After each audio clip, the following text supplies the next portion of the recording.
He does. And what do you do when he does that? I turn to the right, like the fish tank is here. I'm turning all the way over here. You turn to your right to look at it? To look at the fish tank, right. And when that happens, what happens to you? All of a sudden, a handcuff and a knife is pulled on me. Handcuff is placed on your body? Where? On my left wrist. And you see a knife? Yeah, the knife, yeah. Now, at that moment, what do you do? First, I feel fear. Then I ask him, what's going on? You know, this is not necessary, you know, to pull a knife on me at that Are you moment. afraid? Yes. Do you have any reason to know why he did that? None whatsoever. Did you have any idea at that time it was going to happen? No. Did that room have a TV set in it? Yes. Was there anything going on the TV? Yeah, the Exorcist movies was playing at that time. There was an Exorcist movie on. Yeah. You know which one of them? The name I'm not sure. I think it's 3. I'm not sure which one. So there was a movie. Did you know it to be part of television or VCR? VCR, normally that's not on regular television, so I thought it was VCR. You knew there was a movie showing. Right. Did you see him put it on, or was it on? No. When we first got into the apartment, he went through the back to the back bedroom. Maybe he put it on then. I'm not sure. Okay. And then what happened? You're both sitting on the bed? Yes. Are you still in handcuffs? Yes. Is he holding the handcuff? Right. Do you still have the knife? Right. Is it pointed at your side, as you've told us before? Right. You trying to be cool? Very much so. You're not fighting with him? No. What's your intention? What are you planning on doing? Getting away. I was contemplating on at a point jumping out the window. I was basically talking with this person, trying to let him know I was his friend. As you were sitting there on the bed, when he had you by the handcuff and a knife at your side, at that time, which would have been maybe 7 o'clock, something like that. What impression was made upon your mind by the conduct, action, manner, expression, and conversation that you observed of Mr. Dahmer? His frame of mind is what you want to know, right? Okay, he acted. At times he would go through like different changes with me, you know. Tell us about that. One minute he's like nice, then he was telling he didn't want people to leave him or abandon him, things of this nature, you know. Yeah. Well, what did you think about him as a person? What impression was made on your mind of this fellow that you're dealing with here? Yeah. That at times he wasn't himself, and then at times he was like a nice guy, you know. He would come and go different times, you know, throughout the whole time. Then he would like sit, being quiet at times, watching the movie, wanting me to watch the movie, you know, and just doing little chanting sounds, you know. Did you observe him watching the movie and how he would react to the movie? Right, he would like just start rocking back and forth when he, you know, certain parts of the movie or whatever. You have to say, what did he say, Madam? It was like chanting at certain times and rocking back and forth, right? Tell us about his chanting. What was that all about? I'm not even sure, sir, but it was just like, I can't tell you the words. I couldn't understand what he was saying at that time. Can you mimic him? How it sounded? It was like a slow slur, like some of that nature, some close like that, I'm not sure. Did it keep on for a period of time? Off and on throughout the ordeal. And how about the movement back and forth? How was that being effectuated? Just like back and forth, he would do it every now and then. You know? Just as you are rocking in your chair? Like this. And chanting? And chanting. Was there any parts of the movie that was going on that you saw that he said anything about? It was like the part about the preacher that used to be a preacher that had got possessed, and that it would seem like he was like interested in that part. That part had his attention more than anything. But tell us about what you mean by that. What impressions were made upon your mind when this was going on as to had his attention? How did he appear to you? It appeared like it was like he wanted to mimic it or be like that part, you know, being demonized or whatever in that nature. I'm sorry, I missed you. Yeah, like he wanted that type of movie, that part, certain parts of that part interested him, you know. It was like he changed with it at times. Then he would get more aggressive, try to get me to handcuff myself, both hands. He's told me it made him feel more dominant. Okay, did you and he move off of the bed at any time?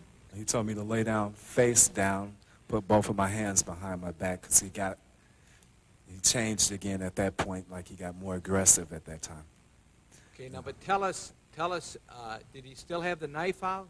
Yes, he still had the knife. And what did you do? Okay, I kind of like laid on my sides. For some reason, I guess God told me not to lay flat down or let this person handcuff me, so I didn't. So you were trying to stop that from happening, but you got Right. down on the floor. Right. What did he do? He kind of laid across me, put his head across my chest at that point. What was he doing with his head? Pardon me? What did it appear to you he was doing with his head? What was he trying to do? Like he was listening to my heart, because at a point he told me he was going to eat my heart at that point. He said he was going to eat your heart? Yes, that's correct. So I suggested we sit on a couch. I had unbuttoned my shirt to try to make him feel more at ease. And then I just sat on the couch and he just started going out of himself again. Going out of himself? Yeah, he was like paying me no attention at that time.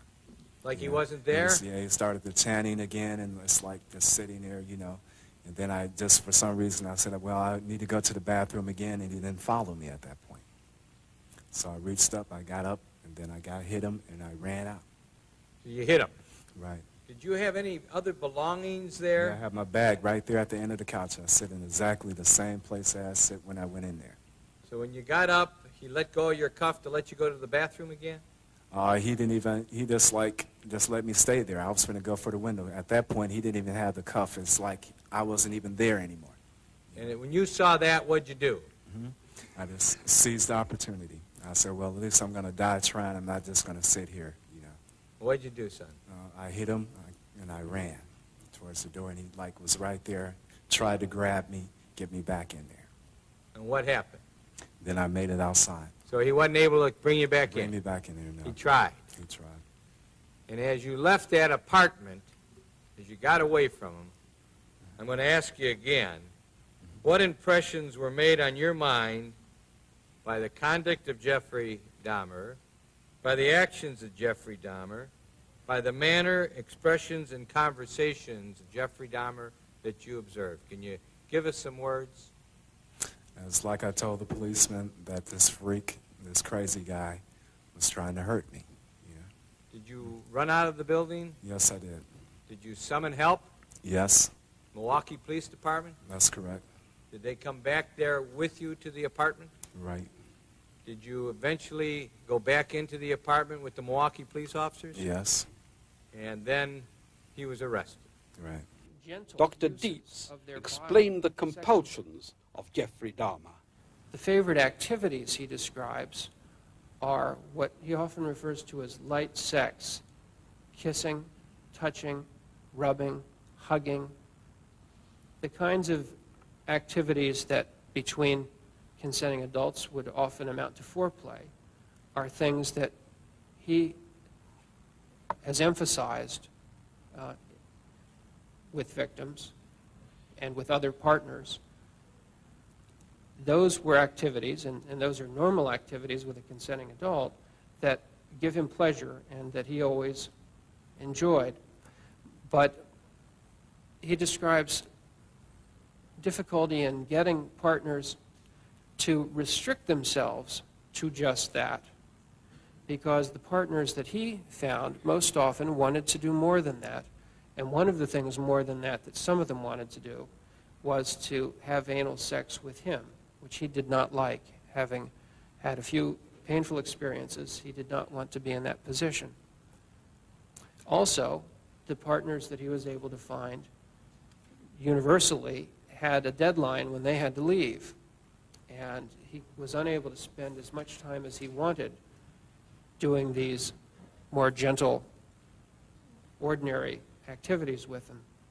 And so he devoted a considerable amount of his energy to finding a way to be able to have someone, or if not someone, something, that could serve that role for him as being the person or body or part with whom he could have such gentle activities as rubbing and touching and hugging and masturbation and kissing and fondling.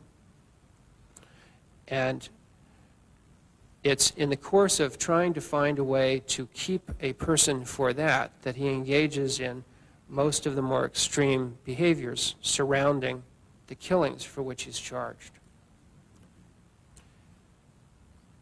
If I understood what Mr. Dahmer told me correctly, and we spent a lot of time on this during my examination,